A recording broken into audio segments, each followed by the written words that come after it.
네, 이번에는 법조계 로비 관련된 소식 전해드리겠습니다. 서울 청담동 아주 번화한 곳인데 B라는 레스토랑, 식당이 하나 생겼습니다. 그러나 이 식당에는 비밀이 있다네요. 자, 심정숙 기자와 함께 과연 정은호 법조 브로커 비리가 어떻게 확대되고 있는지 얘기를 좀 들어보겠습니다. 이 장면, 여기가 어딘가요? 네, 강남 청담동에 있는 모 레스토랑입니다. 굉장히 고급 그 식당으로 유명하고요. 메뉴도 그날 주문한 것들을 만들어준다고 합니다. 그런데 저희가 뭐냐면 정은호 씨가 이게 수천억을 가진 재력가잖아요. 그러니까 또 정관계 또 이렇게 로비할 대상도 많았기 때문에 브로커 이 씨를 통해서 자기는 자금만 대고 2014년부터 한 1년간, 지금은 저기 주인이 바뀌었다고 합니다. 1년간 저 레스토랑을 운영을 했는데 저 레스토랑의 특징이 이렇게 개별 룸 같은 것들이 많아서 그러니까 그 신분이 드러나면 안 되는 인사들, 이런 분들 접대용으로 굉장히 모시기가 좋은 그런 식당이었다고 합니다. 게다가 굉장히 고급 요리였고요. 이제 로비를 하려고 하니까 양철 변호사, 식당까지 직접 내서 아마 음식을 싸게 제공한다는 것보다는 보안 유지가 더 중요했다고 봐야 되는 거겠죠? 저는 저 뉴스를 딱 보자마자 떠올랐던 게 유병헌 전 세무그룹 회장 있지 않습니까? 그 아들이 유대균 씨가 저런 식당을 강남 쪽에서 운영을 하면서 자기 어떤 귀빈들 불러 모아서 클럽처럼 운영을 했다는 얘기가 있었잖아요. 그랬죠. 그 생각이 빡 드러나더라고요. 이게 이제는 로비하려면 식당 하나쯤은 가지고 있어야 되는 게 아니냐. 얼마나 많은 사람들을 수시로 불러 모아서 밥을 아닌 말로 먹였기에 저렇게까지 레스토랑을 직접적으로 운영을 했을까. 그리고 저 부분에 관해서는 분명히 수사를 통해서 어느 정도 운영을 했고 어떤 사람들이 드나든지 이런 것들 파악이 좀 필요할 것으로 보입니다. 자, 그러면 이제 정은호 씨가 자신이 이제 공박해진 처지 때문에 로비스트, 이시성을 가진 이 남성을 고용한 거잖아요. 이 사람이 했던 일이 그동안 몇 가지 나왔습니다만 판사에게도 영향을 미치려 했다. 그래서 이 판사가 사표까지 제출한 일이 생겼네요.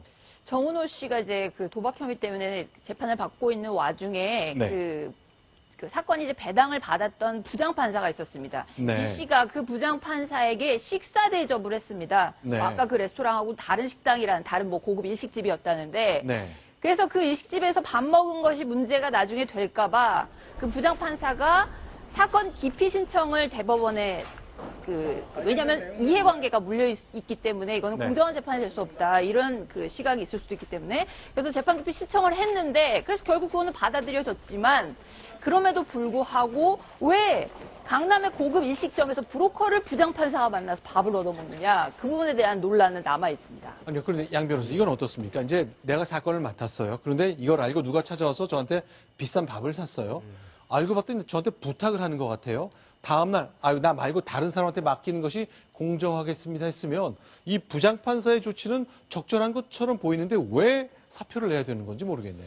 일단 법정에서 지금 잠깐 지적을 하신 것처럼 저런 사람과 관계를 가졌다는 것 자체가 현 상황에서 부적절하게 보이는 것이 이 이모 씨라는 사람이 법조계 주변에 대표적인 브로커로 거론이 되고 있다 보니까 이건 부적절한 게 아니냐. 또 이 판사 같은 경우에는 지난해에도 다른 사람과 이제 골프 여행을 다녀왔다는 의혹이 불거지면서 이런 얘기까지 나오다 보니까 이게 누가 이제 이 부장판사에게 재판을 받는 사람들의 신뢰를 가질 수 있겠느냐라고 스스로 사표를 냈지만 대법원에서는 사실관계 확인 이후에 사표 수리 여부를 결정하기로 했습니다. 그러니까 우리 법조인들 특히 판사들은 좀 조심해야겠습니다. 나한테 밥 한번 먹자고 하는 사람 중에 누가 있을지 모르잖아요. 사실은 그렇게 안 드시는 게 맞죠. 많이 안 드시는 걸로 알고 있는데 요즘도 아직도 남아있었다는 거 저는 몰랐어요. 부장판사는 아무래도 판단을 잘못했던 것 같고요. 제가 만나본 대법원장들 같은 경우는요. 가장 큰 고민이 점심밥을 먹는 거랍니다. 그건 왜 그렇죠? 왜냐하면 브로커 피해죠. 저기 아는 사람 피해죠. 다 피해다 보니까 점심을 같이 먹을 사람이 없다는 거예요. 그래서 제가 아는 어느 대법원장 같은 경우에는 매번 도시락 사다가 자기 방에서 먹은 분들도 계시고 분해 식당만을 참모들하고 같이 먹은 분도 계시고 그만큼 요즘은 특히 판사 같은 양반들은 이상한 사람 안 만나려고 애를 많이 쓰는 것 같습니다. 법관이 그만큼 명예로운 곳이기도 하지만 그만큼 외로운 자리일 수도 있겠습니다. 이 사람하고도 안 만나야 되고 저 사람하고도 안 만나야 되고 결국 구내 식당과 도시락만이 해법이 될 것 같은데 자, 이런 분들이 더 늘었으면 하는 생각도 있고 그럼 또 세상과 너무 단절되는 것 같기도 하고 판사분들의 역할이 정말 중요한데 여러 가지 고민이 많을 것 같습니다.